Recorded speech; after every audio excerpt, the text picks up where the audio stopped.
आज के एपिसोड में हम सेक्शन 164 का अगला पार्ट करते हैं। हमने पिछले एपिसोड में जितना किया उससे आगे करते हैं। अब अगला जो कॉन्सेप्ट आता है वो ये है कि भैया देखो, हम 164 में दो चीज की बात कर रहे हैं। एक तो रिकॉर्डिंग ऑफ कन्फेशनल स्टेटमेंट, ये किसकी हो सकती है? ये अक्यूज्ड की हो सकती है। और दूसरी नॉन कन्फेशनल स्टेटमेंट, ये किसकी हो सकती है? ये विक्टिम की भी हो सकती है, ये किसी और विटनेस की भी हो सकती है, विटनेस विक्टिम से अलग, अक्यूज्ड की भी हो सकती है।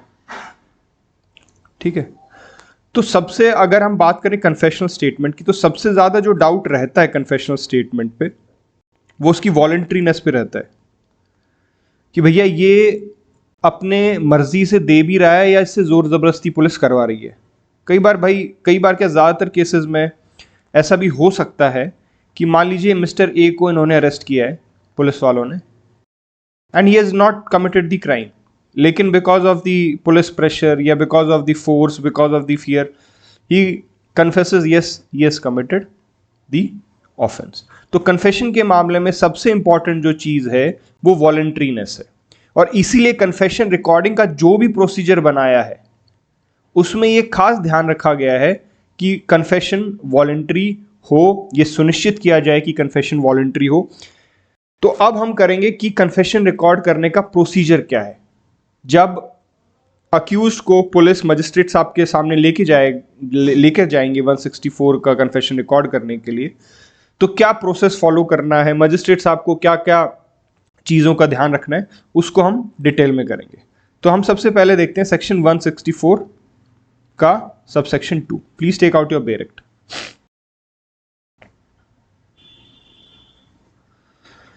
देखिए क्या कहता है ये, the magistrate shall before recording such confession, shall शब्द का उपयोग है, कोई डिस्क्रिशन नहीं है, उनको करना ही करना है। और रिकॉर्ड करने से पहले, before recording any such confession, पहली चीज क्या करनी है, explain to the person making it that he is not bound to make the confession. भाई जाके बता दो, जैसे ही वो आपके पास आए मजिस्ट्रेट उसको बताएगा कि उसको कि भाई देखो तुम बाउंड नहीं हो कन्फेशन करने के लिए, तुम्हारे ऊपर कोई जोर जबरदस्ती नहीं है, अगर तुम नहीं करना चाहते तो तुम मत करो।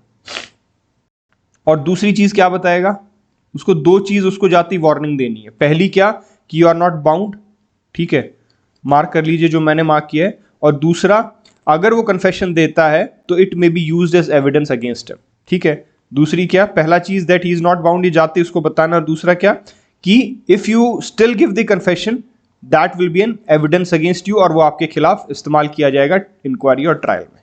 ठीक है, ये आप उसको जाते ही बता देंगे।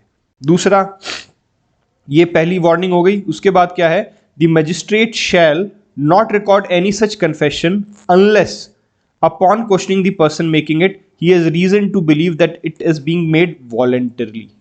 ठीक है, दूसरा क्या कहा गया है, दूसरा ये कहा गया है मजिस्ट्रेट साहब तभी कन्फेशन को रिकॉर्ड करेंगे, तब तक नहीं करेंगे जब तक he is not convinced, he is not having reason to believe that the confession is made voluntarily, जो मैं आपसे बात कर रहा था। तो ये जो मजिस्ट्रेट साहब को ये सुनिश्चित करना है कि जो कन्फेशन दिया जा रहा है वो बिल्कुल वॉलंटरली दिया जा रहा है। चलिए अब इसको देखते हैं, इसको आगे देखते हैं। अब तो हमने क्या देखा इसमें, हमने ये देखा कि जो प्रोसीजरल फॉर्मेलिटीज की जब हम बात करते हैं उसका सिर्फ और सिर्फ पर्पस एक है कि भैया हम ये सुनिश्चित करें कि कन्फेशन जो है वो वॉलंटरली दिया जा रहा है, कोई जोर जबरदस्ती नहीं है, कोई बहकावा नहीं है, कोई लालच नहीं है।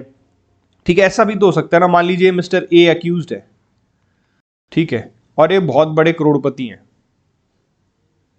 मैं एक एग्जांपल देता हूं, मान लीजिए ये रोड से जा रहे थे, इनकी गाड़ी है, ठीक है, और इन्होंने यहां पर जो आदमी फुटपाथ पे सो रहे थे उनको मार दिया।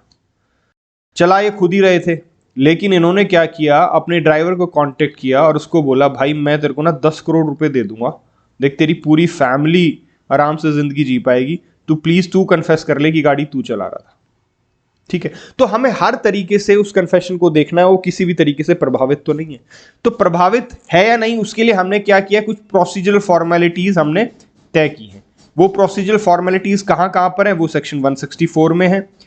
ठीक है, वो सेक्शन 281 में है। 281 में कौन सी और कैसे वो हम बताएंगे, और इन सेक्शन से अलग भी कुछ जुडिशियल प्रेसिडेंट्स हैं जो कि मजिस्ट्रेट को फॉलो करने चाहिए कन्फेशन रिकॉर्ड करते वक्त।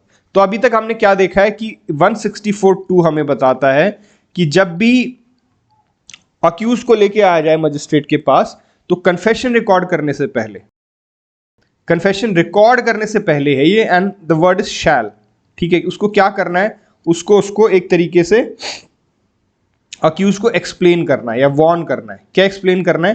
पहली चीज कि भैया यू आर नॉट बाउंड, आप बाउंड नहीं हो ये कन्फेशन देने के लिए, अगर आप नहीं देना चाहते तो आप मत दीजिए। और दूसरी चीज, अगर आप देते हैं तो it will be an evidence against you, उसका इस्तेमाल आपके अगेंस्ट किया जाएगा। ये दो चीज उसको बतानी है, ठीक है। उसके बाद 164(2) क्या कहता है? 164(2) कहता है कि मजिस्ट्रेट तभी उस कन्फेशन को रिकॉर्ड करे when he has reason to believe that the confession is made voluntarily, ठीक है। और साथ में वो ये भी कह देता है कि अगर इस सिलसिले में, वॉलंटरीनेस चेक करने के सिलसिले में, अगर मजिस्ट्रेट साहब अक्यूज से सवाल पूछना चाहे तो वो सवाल भी वो उससे पूछ सकते हैं, ठीक है। तो पहले तो देखिए ये वाली चीज, पहले हम इसको देखते हैं, बाउंड और एविडेंस। अगर मजिस्ट्रेट साहब ने उसको ये नहीं बताया, जैसे ही अक्यूज्ड आया और मजिस्ट्रेट साहब ये बताना भूल गए कि आप बाउंड नहीं है और ये एविडेंस में यूज होगा, तो क्या होगा? ये कन्फेशन इनएडमिसिबल हो जाएगा, नहीं भाई, फिर हम इसको एडमिट नहीं करेंगे, ठीक है। दूसरा इसमें एक जो बहुत इंपॉर्टेंट चीज है, मान लीजिए एक सिचुएशन मैं आपको देता हूं, मान लीजिए 6 जून को 2021 को अक्यूज को मजिस्ट्रेट के सामने पेश किया गया, ठीक है। जब अक्यूज को मजिस्ट्रेट के सामने पेश किया गया तो हुआ क्या? मजिस्ट्रेट ने ये वार्निंग दे दी, जो एक्सप्लेन करना था ये कर दिया कि भैया आप बाउंड नहीं है, आप नहीं देना चाहते तो मत दीजिए, और अगर आप फिर भी देते हैं तो ये एविडेंस के रूप में आपके अगेंस्ट इस्तेमाल होगा, ठीक है। लेकिन किसी कारणवश उस दिन उसके रिकॉर्डिंग नहीं हुई कन्फेशन की, let it be any reason, ठीक है। तो मजिस्ट्रेट ने क्या किया? उसको जुडिशियल कस्टडी में भेज दिया। अगले दिन जब वो फिर से अक्यूज्ड आया कन्फेशन रिकॉर्ड करने के लिए, तो भैया ये जो रिक्वायरमेंट थी एक्सप्लेन करने की, ये फिर से करनी पड़ेगी। ऐसा नहीं कि मजिस्ट्रेट साहब ने पहले दिन कर दिया था, दूसरे दिन करने की जरूरत नहीं है। अगर किसी भी कारण से रिकॉर्डिंग ऑफ कन्फेशन पोस्टपोन होती है तो अगले दिन एक फ्रेश वार्निंग आपको देनी पड़ेगी, मजिस्ट्रेट साहब को देनी पड़ेगी। पहली तो इसमें समझने की चीज है ये। दूसरा क्या है कि जो ये वार्निंग दी जाएगी कि भैया ये एविडेंस में खिलाफ, आपके खिलाफ यूज हो सकता है, this warning will not be mechanical, सिर्फ देने के लिए नहीं है, उसको आपकी जिम्मेवारी है मजिस्ट्रेट साहब की कि आप उसको अच्छे से एक्सप्लेन करें इस वार्निंग को कि देखो इसके ये रिपरकशंस हो सकते हैं, आपके अगेंस्ट एविडेंस में इस्तेमाल हो सकता है आपका केस आपके खिलाफ मजबूत हो जाए, आपकी सजा हो जाए। तो आपको पूरा उसको अच्छे तरीके से एक्सप्लेन करना है, ये नहीं कि सिर्फ मैकेनिकली बोल दिया हाँ भाई देखो ऐसा है, तुम बाउंड नहीं हो और फिर भी तुम देते हो तो तुम्हारे अगेंस्ट एविडेंस होगा। No, this is not sufficient, you have to explain to him each and everything in the best possible manner, ठीक है। I hope this is clear. अब हम आते हैं जो दूसरी रिक्वायरमेंट है, इस वाली रिक्वायरमेंट पे। ये जो है कि जब तक रिकॉर्ड नहीं करना जब तक उसके पास रीजन टू बिलीव ना हो कि स्टेटमेंट जो है वो वॉलंटरी है, ठीक है। अब वॉलंटरी चेक करने के लिए क्या करना है? जैसा मैंने बताया कि वॉलंटरी चेक करने के लिए आप उससे क्वेश्चन कर सकते हैं, सबसे पहली बात, ठीक है। आप सवाल पूछ सकते हैं अक्यूज से कि भाई आप अपनी इच्छा से देना चाह रहे हो, आपके ऊपर कोई दबाव तो नहीं है, ये सारे सवाल आप उससे कर सकते हैं। लेकिन इसके अलग भी कुछ जुडिशियल प्रेसिडेंट्स और कुछ प्रोसीजरल फॉर्मेलिटीज और जुडिशरी ने बताई हैं, वो क्या है वो हम देख लेते हैं। पहली, ये सारी वॉलंटरीनेस चेक करने के लिए है। मान लीजिए जब अक्यूज्ड आपके पास आए तो वो हैंडकफ्ड है, तो उसके हैंडकफ खुलवाइए भैया। एक तो वो हैंडकफ नहीं होना चाहिए, हैंडकफ्ड है तो कहीं ना कहीं वो डरा हुआ है, ठीक है। अब दूसरी बात, जैसे ही अक्यूज्ड आपके पास आए तो मजिस्ट्रेट साहब अपनी आइडेंटिटी बताएं उसको कि देखो भैया मैं ऐसे ऐसे मजिस्ट्रेट हूं, मैं 164 का बयान लेता हूं और अब आप पुलिस के पास नहीं है, अब आप मेरे पास हैं, मजिस्ट्रेट के पास हैं, आप कोर्ट के अंडर हैं, जुडिशरी के अंडर हैं, तो आपको किसी से डरने की घबराने की जरूरत नहीं है। अब पुलिस का कोई इन्फ्लुएंस आपके ऊपर नहीं है, आप मेरी जिम्मेदारी हो। तो उसको सबसे पहले अपनी आइडेंटिटी बतानी है ताकि अक्यूज को ये क्लियर रहे कि भैया ये व्यक्ति पुलिस का व्यक्ति नहीं है, ये एक इंडिपेंडेंट मजिस्ट्रेट है, ठीक है जी, तो आपको उसको अपनी आइडेंटिटी बतानी है। तीसरी बात, आपको इस बात का ध्यान रखना है कि कितने दिन पुलिस कस्टडी में रह के आया अक्यूज्ड। ठीक है, मान लीजिए जब वो कन्फेशन स्टेटमेंट देने आया है तो उसको कितने दिन हो गए थे पुलिस कस्टडी में? 2 दिन हो गए थे, 3 हो गए थे, 4 हो गए थे, कितने दिन हो गए थे? बिकॉज उससे उससे उससे एक अंदाजा लगाया जा सकता है कितना प्रेशर बिल्ड किया गया होगा अक्यूज के ऊपर। ठीक है, ऊपर से आपको चेक करना कि कोई इंजरी मार्क्स तो नहीं है, उससे आपको पता चलेगा भाई इसको पीटा वीटा तो नहीं गया ना कन्फेशन के लिए, इंजरी मार्क्स आप चेक करेंगे। ठीक है, उसके बाद अगर आपको थोड़ा बहुत भी शक है तो आप मेडिकल एग्जामिनेशन के लिए भेज दीजिए कि भैया पहले अक्यूज का मेडिकल एग्जामिनेशन आप कराओ। अगर मेडिकल एग्जामिनेशन में कुछ एडवर्स रिपोर्ट आती है कि हाँ भैया इसके साथ तो मारपीट हुई है, इसको इंजरी मार्क्स हैं, तो फिर आप उसका कन्फेशन रिकॉर्ड मत करो, आप उसको कहां भेज दो? जुडिशियल कस्टडी में। उसको फिर पुलिस कस्टडी में दोबारा नहीं भेजना, क्योंकि पुलिस तो जाती फिर से उसका बक्कल उतारेगी। तो उसको क्या करना है? जुडिशियल कस्टडी में भेजना है, और उसके बाद 2-3 दिन के बाद या 1 दिन के बाद, वो फैक्ट्स एंड सर्कमस्टांसेस पे डिपेंड करेगा, उसको फिर कन्फेशन के लिए बुलाना है कि भाई देख अब तू रिलैक्स हो गया, पुलिस का इन्फ्लुएंस तेरे से हट गया, अब तू जुडिशियल कस्टडी में था, now do you want to confess or not. फिर वो प्रक्रिया उसको शुरू करनी है। ठीक है जी, उसके बाद इंपॉर्टेंट जो दूसरी चीज उसको ध्यान रखनी है कि जो कन्फेशन है वो इमीडिएटली रिकॉर्ड ना करे। ठीक है, ऐसा नहीं कि भाई जैसे ही वो आया अक्यूज्ड, आपने उसको एक्सप्लेन किया और उसका एकदम से आप कन्फेशन रिकॉर्ड करना शुरू कर दें। इमीडिएटली ना करें। जब आपने उसको वार्न कर दिया, आपने उसको एक्सप्लेन कर दिया कि भैया मैं ऐसे ऐसे मजिस्ट्रेट हूं और आप बाउंड नहीं हो ये देने के लिए, आपकी इच्छा, आप देना चाहो तो दो, लेकिन अगर आप फिर भी देते हो तो एविडेंस बनेगा, आपके खिलाफ इस्तेमाल होगा। सारी चीज जब आपने उसको कर दी, आपने उससे वॉलंटरीनेस का सवाल पूछ लिया, सब कुछ हो चुका, उसके इमीडिएटली बाद फिर आप कन्फेशन रिकॉर्ड मत कर दो। आप थोड़ा सा टाइम दो उसको, वो सोचे समझे उसके रिपरकशंस क्या हैं, उससे आगे क्या नुकसान हो सकता है, क्या फायदा हो सकता है, उसको आपको एडिक्वेट टाइम देना है अक्यूज को, ताकि वो अपने उस एडिक्वेट टाइम में he thinks and reflect on his decision, अपने डिसीजन पे रिफ्लेक्ट करे कि भाई मैं जो कन्फेशन देने जा रहा हूं वो मेरा सही फैसला तो है ना, कभी मैं कुछ गलती तो नहीं कर रहा हूं। ठीक है, ये कितना टाइम देना है ये फैक्ट एंड सर्कमस्टांसेस पे डिपेंड करेगा। कई बार ऐसा भी करता है मजिस्ट्रेट की पूरा एक दिन उसको जुडिशियल कस्टडी में भेज देता है और अगले दिन उसके कन्फेशन रिकॉर्ड करता है, तो that will depend upon the discretion of the magistrate, और वो केस टू केस बेसिस पे डिपेंड करेगा। ठीक है जी, उसके बाद एक बहुत इंपॉर्टेंट रिक्वायरमेंट वॉलंटरीनेस से संबंधित सेक्शन 164 सबसेक्शन 3 में भी दी गई है। वो क्या कहता है कि अगर अक्यूज्ड मना कर दे कि मैं कन्फेशन नहीं दे रहा हूं, तो फिर उसको पुलिस कस्टडी में नहीं भेजना है, उसको कहां भेजना है? जुडिशियल कस्टडी में। उदाहरण के तौर पे मान लीजिए कोर्ट ने, मजिस्ट्रेट साहब ने, जब उसे पेश किया गया सेक्शन 167 के तहत, उसको 8 दिन की पुलिस कस्टडी दी थी। मैं एक एग्जांपल बता रहा हूं। चौथे दिन अक्यूज को पेश किया गया मजिस्ट्रेट साहब के सामने कन्फेशन के लिए। ठीक है, तो अभी 4 दिन की और पुलिस कस्टडी रहती है ना। लेकिन अगर ये अक्यूज कन्फेशन देने के लिए मना कर दे, मजिस्ट्रेट ने जब इसको सारी बात बताई, समझाई कि भाई कोई जोर जबरदस्ती नहीं है, तेरी इच्छा है, उसके बाद अक्यूज को लगे कि नहीं यार मैं तो कन्फेशन नहीं देता हूं, उसके बाद मजिस्ट्रेट साहब इसको जो दोबारा जो ये 4 दिन की पुलिस कस्टडी थी, फिर पुलिस कस्टडी में नहीं भेजेंगे, सिर्फ और सिर्फ जुडिशियल कस्टडी में इसको भेजा जा सकता है। और ये बात कहां है? सेक्शन 164(3) में। ठीक है, तो मजिस्ट्रेट साहब ये भी उसको बताएंगे कि भाई देख ऐसा है, डरने की जरूरत नहीं है, सोच ले अच्छे से, डिसाइड कर ले, अगर तू नहीं देना चाहता तो ये मत डरियो कि फिर पुलिस वाले तेरे को परेशान करेंगे, मैं तेरे को जुडिशियल कस्टडी में भेजूंगा, तेरा वो राइट है। 164(3) में क्लियरली कहा गया है कि उसको पुलिस कस्टडी में फिर नहीं भेजा जाएगा, उसको जुडिशियल कस्टडी में भेजा जाएगा। तो ये भी जिम्मेदारी मजिस्ट्रेट की बनती है कि वो ये अच्छे से उसको एक्सप्लेन करे। ठीक है, अगली बात, इस बात का खास ध्यान रखा जाए कि जब कन्फेशनल स्टेटमेंट रिकॉर्ड की जाए तो वहां पर कोई तीसरा व्यक्ति ना हो, no third party, no one.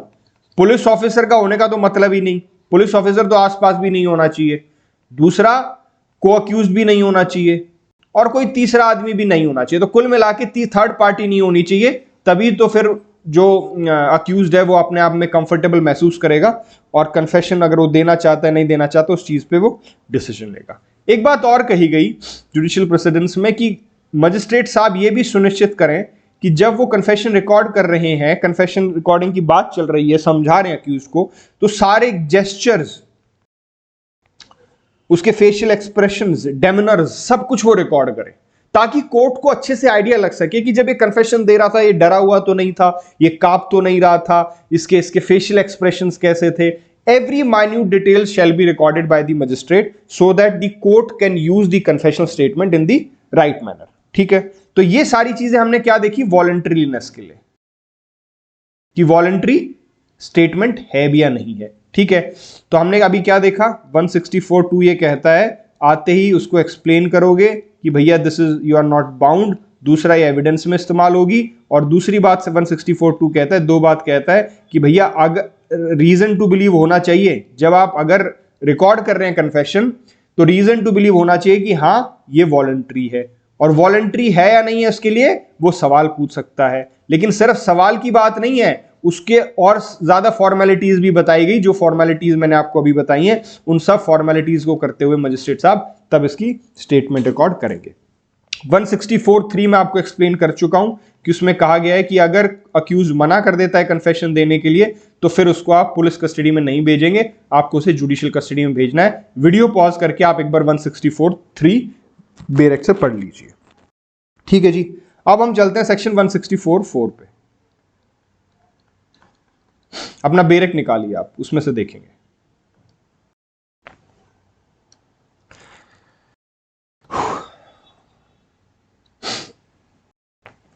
देखिए, any such confession shall be recorded in the manner provided in section 281।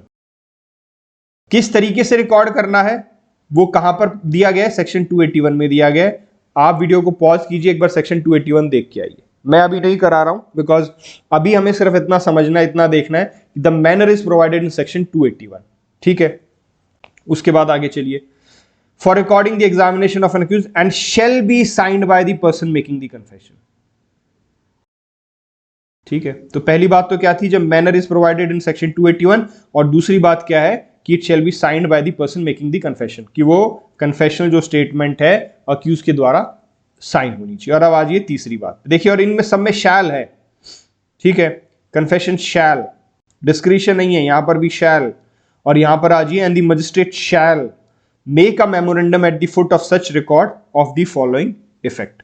उसमें क्या मेमोरेंडम में क्या कहेंगे वो, आई हैव एक्सप्लेन्ड, उसका नाम आ जाएगा अक्यूज का, that he is not bound to make the statement. जो हमने 164(2) की जो रिक्वायरमेंट थी कि भैया मैंने इसको एक्सप्लेन कर दिया अच्छे से कि तुम बाउंड नहीं हो देने के लिए, और अगर तुम फिर भी देते हो तो तुम्हारे खिलाफ एविडेंस में इस्तेमाल होगा, ये मैं एक्सप्लेन कर चुका हूं। ठीक है, देखो ये रहा, is not bound to make and that if he does any confession he may be used as evidence against him. ठीक है, उसके बाद मेमोरेंडम में मजिस्ट्रेट साहब लिख रहे हैं I believe that this confession was voluntary made. ठीक है, वो जो रीजन टू बिलीव वाली बात थी वो भी वो वहां पे सुनिश्चित करना है कि मेरा मानना है, आई बिलीव दैट ये जो कन्फेशनल स्टेटमेंट है वॉलंटरी है। ठीक है, तीसरी अगली बात क्या कहते हैं, it was taken in the presence and hearing, in my presence hearing, मेरी प्रेजेंस और हियरिंग में इस कन्फेशनल स्टेटमेंट को लिया जा रहा है, and was read over to the person making it and admitted by him to be correct. उसको पढ़ के सुना दिया गया और वो एडमिट कर रहा है कि वो करेक्ट है, contains the full and true account of the statement made by him. ठीक, अब देखिए क्या कह रहा है, वापस आता है, ये कह रहा है कि भैया जब आप रिकॉर्ड करें तो सबसे पहले तो मैनर कहां पे दिया गया है रिकॉर्डिंग का, वो सेक्शन 281 में दिया गया है। दूसरी बात वो क्या कह रहा है कि अक्यूज के आपको साइन लेने हैं उस पे, और तीसरी बात क्या कह रहा है कि मजिस्ट्रेट साहब को भी एक मेमोरेंडम नीचे देना है और साइन करना है, और मेमोरेंडम में क्या होगा कि भैया मैंने इसको समझा दिया है कि तुम बाउंड नहीं हो, मैं इसको बता चुका हूं कि ये तुम्हारे खिलाफ एविडेंस में इस्तेमाल होगा, मुझे लगता है कि ये वॉलंटरी मेड है, ये मेरी उपस्थिति में दर्ज किया गया है, ये सारी चीजें मजिस्ट्रेट साहब एक मेमोरेंडम देंगे। ठीक, आप देखते हैं कन्फेशनल स्टेटमेंट, ये देखिए, मान लीजिए ये कन्फेशनल स्टेटमेंट है। ठीक है, तो यहां पे आप साइन ले लो किसके, अक्यूज्ड के, ये आपने अक्यूज के साइन ले लिए। ठीक है, उसके बाद क्या होगा, नीचे होगा मजिस्ट्रेट साहब का मेमोरेंडम, यहां पे मजिस्ट्रेट साहब अपना मेमोरेंडम देंगे कि भाई मैंने ऐसे ऐसे सारी फॉर्मेलिटीज पूरी कर ली, इसको बता दिया, और यहां पे नीचे मजिस्ट्रेट साहब के साइन हो जाएंगे। मजिस्ट्रेट साहब के साइन हम करते हैं येलो कलर में। ठीक है, जो कि दिख नहीं रहा है, कोई नहीं।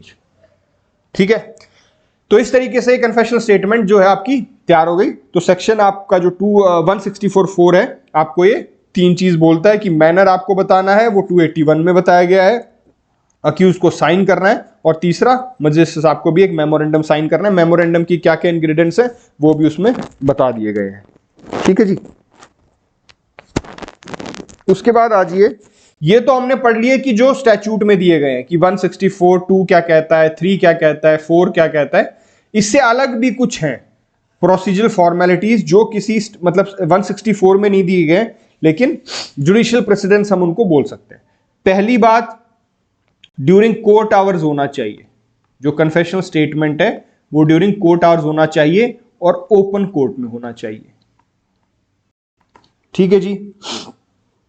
दूसरी बात, मजिस्ट्रेट साहब ये जरूर एक्सप्लेन करें अक्यूज्ड को कि भाई article 20 clause 1 of constitution of India and section 303 of CrPC के तहत आपका अधिकार है कि आप अपने एडवोकेट से कंसल्ट कर लें ये कन्फेशन देने से पहले। It is your right. अगर आप करना चाहते हैं तो आप अपने एडवोकेट को, मैं आपके एडवोकेट को इन्फॉर्म कर देता हूं, उनको बुला देता हूं, आप उनसे बात करना चाहते हैं बात कर लीजिए। कन्फेशन देने से पहले आपको ये पूरा अधिकार है कि आप उनसे बात करें। एक जो सबसे इंपॉर्टेंट बात है, देखिए मजिस्ट्रेट साहब को किसी भी तरीके से बायस्ड नहीं होना है, उनको स्केप्टिकल नहीं होना है, मतलब उनको शक नहीं करना है किसी भी तरीके का। उनका काम क्या है, उनका काम, और ये स्केप्टिकल है भाई, SKEPTICEL, दिस इज ई। ठीक है, किसी भी तरीके का शक नहीं कर रहा। उनका काम क्या है, उनका काम ये है कि भाई एक अक्यूज्ड आया है उनके सामने, उस अक्यूज की वॉलंटरीनेस चेक करते हुए बस वो एक कन्फेशनल स्टेटमेंट तैयार कर दें और उसको आगे ट्रायल के लिए भेज दें। इस कन्फेशनल स्टेटमेंट की सच्चाई जानने का काम मजिस्ट्रेट का नहीं है, वो ट्रायल कोर्ट का है।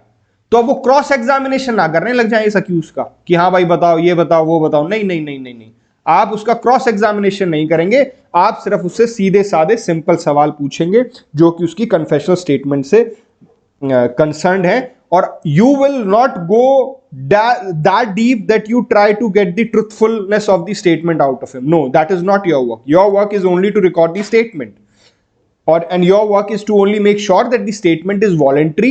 वो सच है झूठ है वो आपका काम नहीं है, that will be taken care by the trial court. आपको सिर्फ एक चीज करनी है कि ये स्टेटमेंट वॉलंटरी दे रहा है नहीं दे रहा, दूसरा आप उसको जिस तरीके से बताया गया है वो सारा प्रोसीजर फॉलो करते हुए आप उसको रिकॉर्ड कर देंगे। क्रॉस एग्जामिनेशन करना या डीप क्वेश्चंस पूछना या उसके ट्रुथफुलनेस चेक करना, that is not your work, that will B taken care by the trial court. ठीक है, चलिए जी।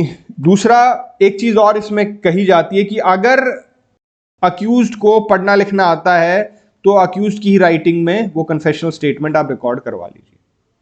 ठीक है, तो मजिस्ट्रेट साहब अक्यूज्ड को बोल सकते हैं कि भाई जो तुम्हें लिखना है तुम अपने हाथ से लिखो, चलो लिखो इसमें। ठीक है, और एक बात हम बार बार कर ही चुके हैं कि ट्रायल मजिस्ट्रेट को कन्फेशन रिकॉर्ड नहीं करना चाहिए। ठीक है, बिकॉज वो बायसनेस के चांसेस होते हैं। तो these procedural formalities need to be taken care of, और ये एक तरीके से सेफ गार्ड है किस चीज के, वॉलंटरीनेस चेक करने के। ठीक है, चलिए आगे चलते हैं।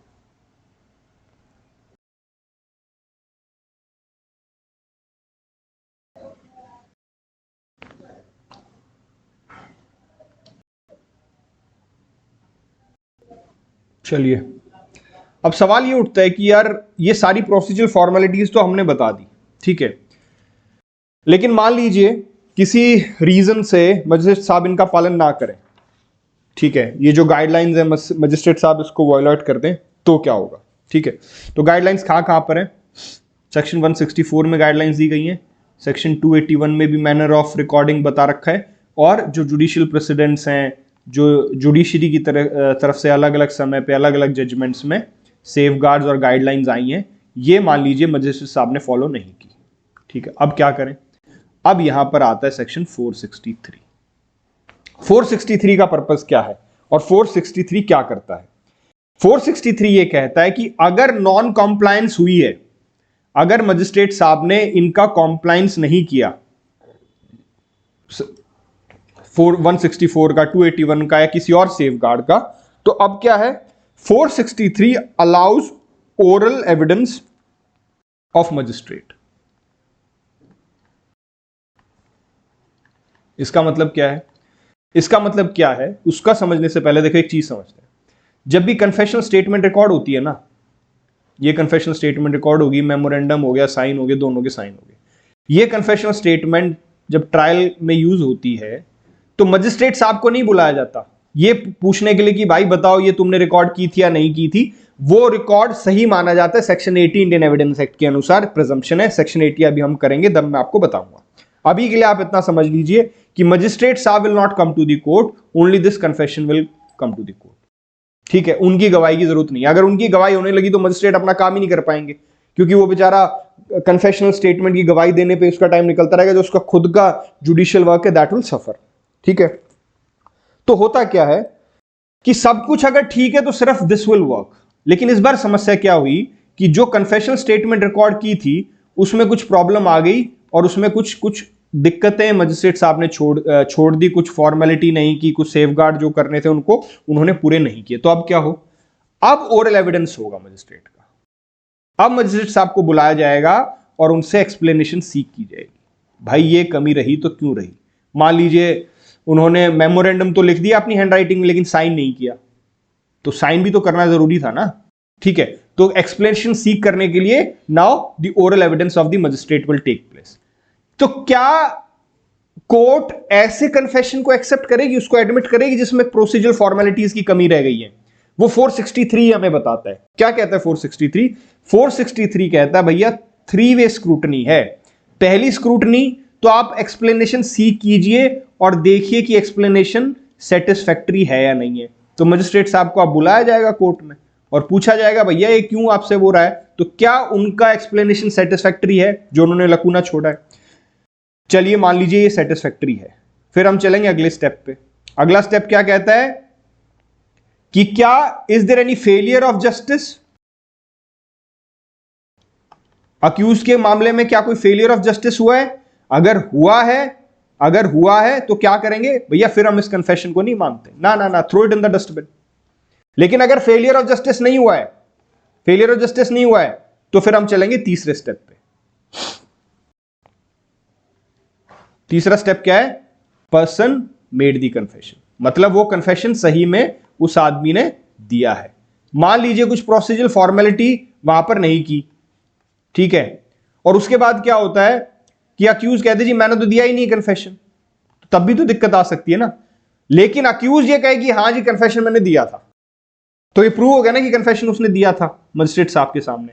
तो जब ये तीनों चीजें प्रूव हो जाएंगी, ये तीनों चीजों में यस हो जाएगा, 1 2 एंड 3, इन तीनों में अगर टिक मार्क लग जाएगा तो फिर वो जो डिफेक्ट हुआ है उसको हम क्योर मानेंगे और उस स्टेटमेंट, उस कन्फेशन का हम उसको एडमिट कर लेंगे, दैट विल बी एडमिटेड। ठीक है, लेकिन क्या है, हमें तीनों चीजें देखनी है। मैंने क्या क्या बताया? पहली बात कि आपकी एक्सप्लेनेशन सेटिस्फैक्टरी है नहीं, मजिस्ट्रेट साहब के ओरल एविडेंस होंगे। ठीक है, magistrate would be called to give oral evidence to show why the irregularity was caused, भाई ये इरेगुलरिटी क्यों रही, ये कमी आपसे क्यों रही। ठीक है, उसके बाद दूसरी बात कि क्या अक्यूज को इससे जस्टिस मिलने में कोई नुकसान तो नहीं हुआ, उसको अपना केस डिफेंड करने के लिए मेरिट पे कोई नुकसान तो नहीं हुआ है, नहीं हुआ जी। तीसरी बात, हां अक्यूज ने ये स्टेटमेंट दी थी। ये तीनों चीजें अगर प्रूव हो जाती हैं तो फिर आप उसको, उस इरेगुलरिटी को क्योर कर मान लेंगे कि हाँ यार कोई बात नहीं, इरेगुलरिटी थी लेकिन स्टिल दिस इज एडमिसिबल। लेकिन अगर इनमें से एक भी नहीं होती, मान लीजिए जवाब सेटिस्फैक्टरी ना दे मजिस्ट्रेट, उसके पास कोई जवाब ही नहीं है, कैसे रह गई वही कमी। दूसरा, मान लीजिए अक्यूज्ड को अपना डिफेंस तैयार करने में दिक्कतें आई हो, फेलियर ऑफ जस्टिस हुआ अक्यूज के साथ, तो भी भैया उस कन्फेशनल स्टेटमेंट को हम अलाउ नहीं करेंगे, they will throw in the dustbin. और तीसरा, ये बात ही ना प्रूव हो पाए कि अक्यूज ने दी थी ये स्टेटमेंट। ठीक है ना, तो इन तीनों चीजों को जब हम चेक कर लेंगे तो उसके बाद ये क्योर हट जाएगा and then the confessional statement can be used. जो नोट्स मैंने भेजे हैं आपको, उसमें मैंने एक टेबल दी है क्वेश्चन नंबर 9 पे, तो वो टेबल आपको खुद करनी है, वो सेल्फ एक्सप्लेनेटरी है। उसमें मैंने बता दिया है कि कौन कौन से रेगुलरिटी क्योरेबल है और वो किस तरीके से क्योरेबल है। ठीक है, अब हम चलते हैं अगले बात पर, अगले टॉपिक पे।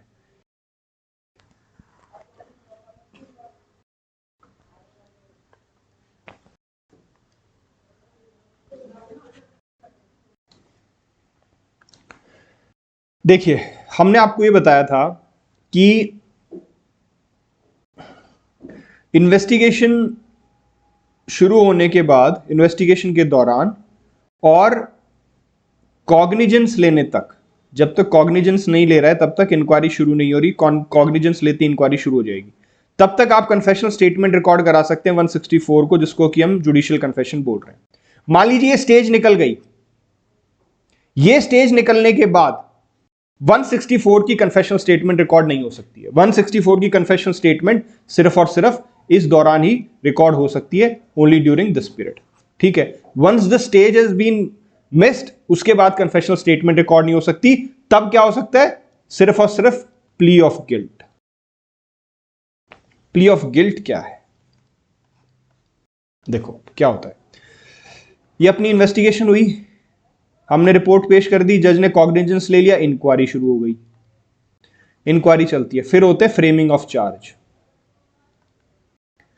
और फ्रेमिंग ऑफ चार्ज होते ही क्या हो जाता है? ट्रायल शुरू हो जाती है। ठीक है, फ्रेमिंग ऑफ चार्ज के बाद अगला कदम क्या होता है? फ्रेमिंग ऑफ चार्ज के बाद अगला कदम है, जो कोर्ट है वो अक्यूज से पूछता है कि do you plead guilty, do you plead guilty. Do you plead guilty का मतलब यह नहीं है कि कोर्ट उससे पूछ रहा है कि आपने कमिट किया ऑफेंस या नहीं किया। This does not mean that the court is asking whether you have committed the offence और नॉट। फिर इसका मतलब क्या है? इसका मतलब सिर्फ और सिर्फ इतना है, डू यू प्लीड गिल्टी से कोर्ट पूछना चाहता है कि क्या आप अपने आप को डिफेंड करोगे इस ट्रायल में। अगर अक्यूज ये कह देता है यस आई प्लीड गिल्टी, तो इसका मतलब यह बिल्कुल भी नहीं है कि अक्यूज ये कह रहा है कि yes I have committed the offence. No, that is not a confession. This is the difference between plea of guilt and confession. Confession में he is accepting, he is agreeing to the fact that he has committed the offense, but in plea of guilt, when he is pleading guilty, he is not saying that I have committed the offense. Only thing that he is saying is, dude, I will not seek any defense in this trial. मैं अपने आप को इस trial में defend नहीं करूंगा। ठीक है, तो आई hope this difference between confession and plea of guilt is clear. लेकिन क्या प्ली ऑफ गिल्ट पे कन्विक्शन हो जाएगा? भाई आपके अगेंस्ट चार्ज फ्रेम किए कोर्ट ने, चार्ज आपके अगेंस्ट फ्रेम हो गए, कोर्ट ने आपसे प्लीड ऑफ गिल्ट के बारे में पूछा कि डू यू प्लीड गिल्टी, बाकायदा से पूछा जाता है। ठीक है, अगर इसने कह दिया नो, तो चलो भैया ट्रायल को आगे चलाओ, जो अगले स्टेप्स उन पे जाएंगे। अगर इसने कह दिया यस, तो क्या आप इसको सीधा कन्विक्ट कर दें, क्योंकि वो तो प्ली गिल्टी कर चुका है? तो इसका जवाब है नो, सीधा कन्विक्ट नहीं करेंगे। क्यों नहीं करेंगे? क्योंकि प्ली ऑफ गिल्ट का मतलब यह नहीं है कि मैंने ऑफेंस कमिट किया था। प्ली ऑफ गिल्ट का मतलब सिर्फ और सिर्फ इतना है कि साहब मैं अपने आप को डिफेंड नहीं करता, माय बाप जो आपको लगता है आप देख लीजिए, मैं अपनी तरफ से कोई भी डिफेंस विटनेस कुछ भी अपने आप को मैं डिफेंड नहीं करूंगा। तो अब क्या जिम्मेदारी किसके ऊपर आ गई? कोर्ट के ऊपर, और ये बड़ी जिम्मेदारी है। अब क्या है? This is judicial discretion. भाई प्ली ऑफ गिल्ट पे कन्विक्ट करे कोर्ट उसे, या ट्रायल को आगे चलाए, ट्रायल को कंटिन्यू करे। भाई खुद एविडेंसेस सुने कोर्ट, देखे कि प्रोसिक्यूशन कौन सा एविडेंसेस लाता है, वो प्रूव होते हैं नहीं होते, फिर खुद अपना जुडिशियल माइंड अप्लाई करे, क्या करे? तो यहां पर कोर्ट के पास डिस्क्रिशन है कि प्ली ऑफ गिल्ट होने के बाद, प्ली ऑफ गिल्ट होने के बाद अब कोर्ट उसको कन्विक्ट कर दे या ट्रायल को आगे कंटिन्यू रखे। तो ये जब जुडिशियल डिस्क्रिशन है तो क्या करना पड़ेगा? Again the court has to apply its judicial mind, और जुडिशियल माइंड करते हुए कोर्ट को यह देखना है कि भैया जो एविडेंसेस प्रोसिक्यूशन प्रोड्यूस कर रहा है, जो एविडेंसेस प्रोसिक्यूशन प्रोड्यूस कर रहा है, जो कि अभी तक प्रूव नहीं हुए हैं। क्यों? अभी तक एविडेंस की स्टेज नहीं आई है, प्रोसिक्यूशन ने कोई अपना एविडेंस नहीं बुलाया, वो स्टेज बाद में आएगी। अभी तो क्या हुआ था, सिर्फ चार्ज फ्रेम हुए थे और प्ली ऑफ गिल्ट पे कोर्ट ने अक्यूज से पूछा है। तो अभी तक प्रोसिक्यूशन जो एविडेंसेस लाना चाहता है वो प्रूव नहीं हुए हैं, लेकिन फिर भी कोर्ट अपना जुडिशियल माइंड अप्लाई करते हुए ये देखेगा कि जो प्रोसिक्यूशन एविडेंसेस लाएगा अगर वो प्रूवेबल हैं तो क्या इसको मैं कन्विक्ट कर सकता हूं? क्या वो इनफ होंगे इसको कन्विक्ट करने के लिए? अगर वो इनफ होंगे तो yes, the court will use it's discretion and court उसको कन्विक्ट कर देगा, ट्रायल को आगे नहीं चलाएगा। लेकिन अगर कोर्ट को लगता है कि यार प्रोसिक्यूशन की एविडेंस ही मजबूत नहीं है, या उस कोर्ट को लगता है कि प्रोसिक्यूशन के एविडेंस तो ठीक है लेकिन वो प्रूव कैसे करेगा, प्रूव ही नहीं हो पाएंगे, वो प्रूवेबल ही नहीं लग रहे मुझे तो, और उसे लगता है कि दिस इज नॉट इनफ, जो प्रोसिक्यूशन ऑन रिकॉर्ड चीजें लेके आने की बात कह रहा है वो सफिशिएंट नहीं है ये प्रूव करने के लिए कि इसने किया है ऑफेंस, तो क्या करते हैं, ट्रायल को आगे चलाते हैं, उसके बाद देखेंगे। लेकिन अगर कोर्ट को लगता है प्ली ऑफ गिल्ट के बाद कि हां जो एविडेंसेस प्रोसिक्यूशन ने प्रोड्यूस किए हैं और वो प्रूवेबल भी हैं और वो इनफ है अक्यूज को मानने के लिए कि it is enough to convict the accused, तो भैया फिर उसका हम कन्विक्शन कर देंगे। बट आई होप जो मेरा पर्पस था आपको बताने का कि प्ली ऑफ गिल्ट और कन्फेशन में क्या अंतर है। कन्फेशन में वो कमिट कह रहा है कि मैंने ऑफेंस कमिट किया है, प्ली ऑफ गिल्ट में वो ये नहीं कह रहा कि मैंने कमिट किया, वो सिर्फ इतना कह रहा है कि I will not defend my case. Writing ज्यादा खराब हो रही है तो I am sorry for that. चलिए अगले उस पर चलते हैं।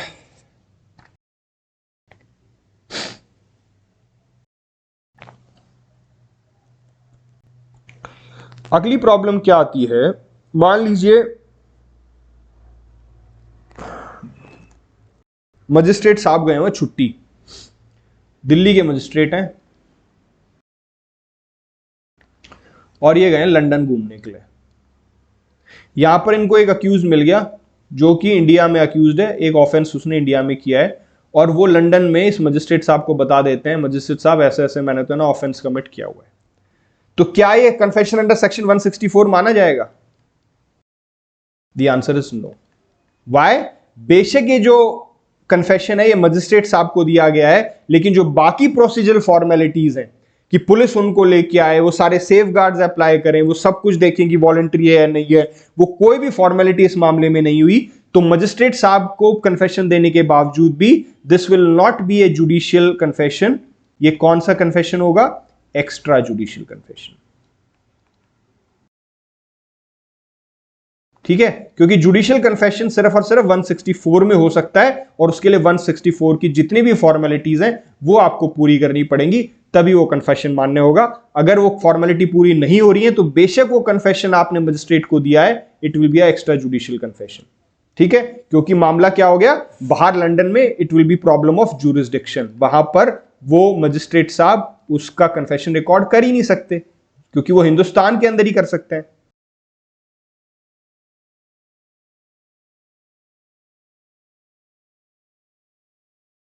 नॉट अ बैड मैप यार, बढ़िया मैप बना दिया भाई। चलो एनीवेज, तो ये अगर इसके बाहर जाते हैं तो इनका जुरिस्डिक्शन नहीं है मजिस्ट्रेट साहब का, क्योंकि जो पावर दी गई है सीआरपीसी के अंदर, वो सीआरपीसी के अंदर पावर हिंदुस्तान में इस्तेमाल की जा सकती है, इसलिए वो एक्स्ट्रा उसका उनका जुरिस्डिक्शन नहीं था। जुरिस्डिक्शन नहीं था तो 164 अप्लाई नहीं हो रहा, 164 अप्लाई नहीं हो रहा तो वो जुडिशियल कन्फेशन ना होके वो एक्स्ट्रा जुडिशियल कन्फेशन हो जाएगा। आई होप दिस इज क्लियर। चलिए अब आगे चलते हैं, अब एक प्रॉब्लम करते हैं which is very interesting problem. ठीक है, देखो क्या हुआ, ये मिस्टर ए है और ये अपना कोर्ट कॉम्प्लेक्स है। ठीक है, ये मिस्टर ए जाते हैं मजिस्ट्रेट साहब के पास और मजिस्ट्रेट साहब के पास कहते हैं कि मजिस्ट्रेट साहब मुझे एक स्टेटमेंट देनी है, तो आप मेरी स्टेटमेंट सेक्शन 164 में रिकॉर्ड कर लीजिए। कन्फेशनल स्टेटमेंट नहीं है, मैंने आपको कहा था ना कि नॉन कन्फेशनल स्टेटमेंट भी 164 में रिकॉर्ड होती हैं। अभी हम आगे डिटेल में पढ़ेंगे कि वो कौन सी स्टेटमेंट होती हैं और किस तरीके से होती हैं। अभी के लिए आप इतना समझ लीजिए कि मान लीजिए 164 की स्टेटमेंट उसने कहा कि आप मेरी रिकॉर्ड कर लीजिए, this is not a confessional statement, हो सकता है ये विटनेस की स्टेटमेंट हो। ये कोर्ट को ये कहते हैं कि जी मैं आई विटनेस हूं और मैंने देखा है ए को बी को गोली मारते, ए ने बी को गोली मारी और मैंने अपनी आंखों से देखा, तो आप मेरी स्टेटमेंट को रिकॉर्ड कर लो। ठीक है, तो क्या मजिस्ट्रेट 164 में स्टेटमेंट को रिकॉर्ड कर सकते हैं? The answer is no, a big no, and the reason is this judgment, Jogendra Nahak versus state of Orissa, 1999 supreme court. This is a very important judgment. इस जजमेंट में क्लियरली ये कहा गया था कि भैया जो 164 में नॉन कन्फेशनल स्टेटमेंट जो रिकॉर्ड होगी that statement can only be recorded by the magistrate when the person is sponsored by the police officer. These words are important, ये नोट्स में भी मिल जाएंगे आपको। Sponsored by the police officer मतलब सिर्फ और सिर्फ जब पुलिस, यार ये ए और ना बी मैंने कॉमन कर दिया, इसको डी कर लीजिए, सॉरी, क्योंकि ए ने तो गोली मारी थी ना और ये तो आई विटनेस है, ठीक है। तो ये जो डी है, जब पुलिस इसको मजिस्ट्रेट के सामने लेके जाएगी इसका स्टेटमेंट कराने के लिए, तभी 164(5) में non confessional statement magistrate record कर सकते हैं। अगर कोई आदमी खुद जाके मजिस्ट्रेट के सामने स्टेटमेंट दे रहा है कि जनाब मैं आई विटनेस हूं और मैं स्टेटमेंट देना चाहता हूं, आप 164 में मेरे बयान दर्ज कर लीजिए, magistrate can not do that. Jogendra Nahak versus state of Orissa में इस बात को कैटेगोरिकली क्लियर कर दिया था कि 164 सबसेक्शन 5 में statement can B recorded by the magistrate only when the witness, और जो भी पर्सन उसको स्टेटमेंट को देना चाह रहा है, he is sponsored by the police officer. अगर पुलिस ऑफिसर उसको लेके आता है तभी उस स्टेटमेंट को मजिस्ट्रेट रिकॉर्ड कर सकते हैं। अब दूसरी सिचुएशन पे आते हैं। हुआ क्या, एक बार ये मिस्टर ए है, ठीक है, ये मिस्टर ए हैं, ये अक्यूज्ड है। इन्होंने क्या किया, इनको एकदम बहुत गिल्ट हो गया कि यार मैंने तो गलत ऑफेंस कर दिया। मान लीजिए इन्होंने मर्डर ही किया है, let's take the example of murder. तो इनको बहुत गिल्ट है कि यार मैंने तो गलत कर दिया बहुत, और मतलब मुझसे तो पाप हो गया, तो मैं अब क्या करता हूं, मैं कन्फेस कर देता हूं, बस मुझसे और ये गिल्ट सहा नहीं जा रहा। तो ये डिसाइड कर लेता है कि कन्फेस करेगा। तो साहब क्या करते हैं, ये पुलिस के पास जाने की बजाय, क्योंकि पुलिस से इनको लग रहा था डर कि जाते ही पुलिस पीटेगी, पुलिस पीटती नहीं है, मैं ये नहीं कह रहा पुलिस पीटती है, लेकिन उसको डर लग रहा था। तो भाई ने क्या किया, ये चला गया मजिस्ट्रेट के पास और सीधा कोर्ट रूम में घुसा। मजिस्ट्रेट ने कोर्ट शुरू ही की थी और जाके कहा साहब मुझसे गलती होगी, मैंने है ना बी को गोली मार दी because he was having an affair with my wife, तो मुझसे बर्दाश्त नहीं हुआ और मैंने उसको गोली मार दी जी, आप मेरा कन्फेशन रिकॉर्ड कर लीजिए। ठीक है, अब ये मजिस्ट्रेट साहब है, तो क्या ये कन्फेशन मजिस्ट्रेट साहब रिकॉर्ड कर सकते हैं सेक्शन 164 में? अब देखो मैंने आपको क्या कहा अभी 2 मिनट पहले, अगर ये नॉन कन्फेशनल स्टेटमेंट होती जिसमें कन्फेशन नहीं है तो मजिस्ट्रेट साहब रिकॉर्ड नहीं कर सकते थे। क्यों? वो सिर्फ तभी कर सकते थे जब पुलिस ऑफिसर उनको लेके आए, स्पॉन्सर करे, पुलिस इन्वेस्टिगेट कर रहा है और पुलिस को लगे कि इसका बयान मजिस्ट्रेट के सामने रिकॉर्ड होना चाहिए और पुलिस उसको लेके आए मजिस्ट्रेट के सामने, तो वो रिकॉर्ड कर सकता है। अगर वो डायरेक्ट चला जाए तो रिकॉर्ड नहीं हो सकता। लेकिन यहां पर पिक्चर थोड़ी सी अलग है। पिक्चर अलग कैसे है? पिक्चर अलग इसलिए क्योंकि यहां पर जो है वो अक्यूज्ड है पिक्चर में और वो कन्फेशनल स्टेटमेंट दे रहा है। इस मामले में क्या था, वो नॉन कन्फेशनल स्टेटमेंट दे रहा था, तो यहां पर अक्यूज जो है वो कन्फेशनल स्टेटमेंट दे रहा है। ठीक है, अब इसको समझते हैं कि इन मामलों में क्या करेंगे। ठीक, देखो हम इसके अलग अलग परमुटेशन कॉम्बिनेशन निकालते हैं कि क्या क्या हो सकता है। पहला परमुटेशन, मान लीजिए ए ने बी का मर्डर किया है और लाश को फेंक दिया इसने नदी में। ठीक है, अभी तक किसी को पता ही नहीं है कि बी का मर्डर हो चुका है। भाई लाश मिलेगी, उसके बाद तफ्तीश होगी, उसके बाद देखा जाएगा किसकी है किसकी नहीं, तभी तो ये होगा ना कि बी की डेथ हो चुकी है और पुलिस इन्वेस्टिगेट करेगी। अभी किसी को पता ही नहीं चला है। भाई इसने 2 दिन पहले ही उसको मारा है और लाश उसने नदी में डाल दी थी, वो लाश भी किसी को नहीं मिली, किसी को जानकारी नहीं है और मिस्टर ए को हो गया गिल्ट, ये चले गए मजिस्ट्रेट साहब के सामने। तो ये सिचुएशन 1 है। अब इस सिचुएशन में देखिए कि क्या मजिस्ट्रेट साहब कन्फेशन रिकॉर्ड करेंगे। हम 164 में इसका आंसर ढूंढने की कोशिश करते हैं। 164 क्या कहता है कि स्टेटमेंट आप कब रिकॉर्ड कर सकते हो? During the investigation. तो आप मुझे यह बताइए, जब इस बात का किसी को पता ही नहीं है कि बी मर चुका है, सिर्फ ए को पता है, तो भैया इसका मतलब एफआईआर तो हुई ही नहीं है। एफआईआर नहीं है तो इसका मतलब इन्वेस्टिगेशन तो शुरू हुई ही नहीं है, अभी पुलिस तो पिक्चर में आई ही नहीं है अभी, तो इसका मतलब इन्वेस्टिगेशन शुरू नहीं हुई है। तो इन्वेस्टिगेशन शुरू नहीं हुई तो क्या 164 में मजिस्ट्रेट कन्फेशन रिकॉर्ड कर सकता है? नहीं कर सकता। तो इसका जवाब तो हमें 164 में ही मिल गया। मैं कह रहा हूं कि कन्फेशन अगर डायरेक्टली अक्यूज मजिस्ट्रेट के पास जाता है तो अलग अलग क्या क्या परमुटेशन कॉम्बिनेशन हो सकते हैं। तो उसमें पहला हमने देखा कि अभी तो किसी को पता ही नहीं, वो सीधा ही पहुंच गया मजिस्ट्रेट साहब के सामने। तो इस वाले मामले में तो भाई मजिस्ट्रेट साहब 164 का कन्फेशनल स्टेटमेंट रिकॉर्ड नहीं कर सकते क्योंकि इन्वेस्टिगेशन शुरू ही नहीं हुई है। और ये बात सेक्शन 164(1) में क्लियरली कह रखी है कि मजिस्ट्रेट साहब तभी कन्फेशन रिकॉर्ड करेंगे जब ड्यूरिंग द इन्वेस्टिगेशन और ट्रायल से और इंक्वायरी से पहले। तो अभी वो तो स्टेज ही नहीं आई है जिसमें वो कन्फेशन रिकॉर्ड कर सकता है, तो भैया यहां पे कन्फेशन रिकॉर्ड नहीं करेगा। तो मजिस्ट्रेट साहब क्या करेंगे? मजिस्ट्रेट साहब will direct the police officer to investigate. वो पुलिस को बुलाएंगे और बोलेंगे भैया इस मामले में एफआईआर रजिस्टर करो, इन्वेस्टिगेट करो क्या है क्या नहीं है, ठीक है। लेकिन वो कन्फेशन स्टेटमेंट नहीं देंगे, वो अक्यूज को पुलिस को दे देंगे कि भैया ये पुलिस देखेगी तेरे को क्या सीन है, तेरा क्या नहीं, तू सच बोल रहा है झूठ बोल रहा है, ठीक है। अब दूसरी सिचुएशन पे आ जाइए। दूसरी सिचुएशन क्या कहती है? दूसरी सिचुएशन ये कहती है कि एफआईआर तो रजिस्टर हो चुकी है, ए ने बी को मारा और नदी में डाल दिया, ये लाश मिल गई, एफआईआर रजिस्टर हो चुकी है, ठीक है। एफआईआर रजिस्टर हो चुकी है, इन्वेस्टिगेशन शुरू हुई है, अभी 3-4 दिन ही हुए इसको इन्वेस्टिगेशन को शुरू हुए, और ए पहुंच जाते हैं मजिस्ट्रेट साहब के सामने खुद अकेले, पुलिस नहीं लेके आई उनको। तो क्या मजिस्ट्रेट साहब अब रिकॉर्ड कर सकते हैं? भाई मजिस्ट्रेट, अब एक बात बताइए, मजिस्ट्रेट साहब को ना तो केस के बारे में पता अभी कुछ, किस तरीके का केस की कुछ इन्वेस्टिगेशन भी चल रही है, और जब तक उनको नहीं पता इन्वेस्टिगेशन चल रही है नहीं चल रही वो रिकॉर्ड नहीं कर सकते। दूसरा, उनको अक्यूज की आइडेंटिटी का नहीं पता कि भैया एक आदमी कौन है, क्या ये वही आदमी है जिसके ऊपर शक है। अक्यूज की आइडेंटिटी के बारे में कुछ पता ही नहीं है ना तो उनको केस के बारे में पता है ना अक्यूज की आइडेंटिटी के बारे में पता है। भाई ऐसा भी तो कई बार हो सकता है ना कि मर्डर किया था डी ने और डी बचना चाहता है, डी ने ए को पैसे दे दिए भाई 2 करोड़ कि यार प्लीज अपने सिर ले ले, और ए जाके कहता है मजिस्ट्रेट साहब को कि साहब मैंने मारा है।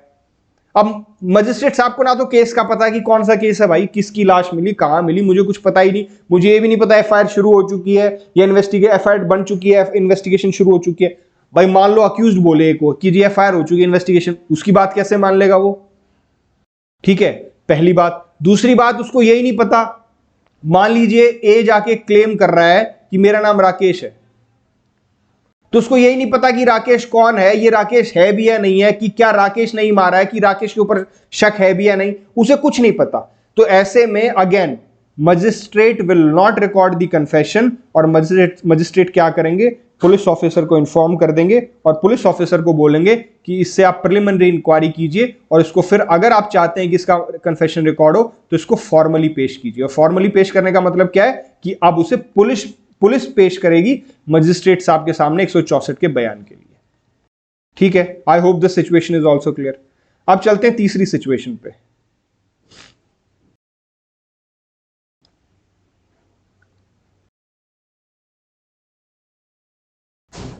तीसरी सिचुएशन में क्या हो रहा है? एफआईआर रजिस्टर हो चुकी है, ठीक है, मजिस्ट्रेट को केस के बारे में भी पता है और मजिस्ट्रेट को अक्यूज के बारे में भी पता है, ठीक है। मान लीजिए मजिस्ट्रेट साहब को पता है कि भैया एक ऐसा ऐसा केस आया है, पुलिस उसकी इन्वेस्टिगेशन कर रही है, और यह भी आया है कि भैया मिस्टर ए पर उसका आरोप है और मिस्टर ए जो है वो फरार है, ठीक है। ये दोनों चीज मजिस्ट्रेट साहब को पता है। अब ये मिस्टर ए जो है वो सीधा मजिस्ट्रेट साहब के पास पहुंच गए, जनाब मेरी स्टेटमेंट, आप कन्फेशनल स्टेटमेंट रिकॉर्ड कर लो। तो क्या इस मामले में वो कर सकता है? हाँ, इस मामले में वो कर सकता है, बशर्ते उसे मिस्टर ए की आइडेंटिटी का पता हो, वो जानता हो कि मिस्टर ए कौन है। अगेन, ताकि ये ना हो कि कोई और मिस्टर ए बन के कन्फेशन कर जाए। उदाहरण के तौर पे मिस्टर ए का दुश्मन है डी,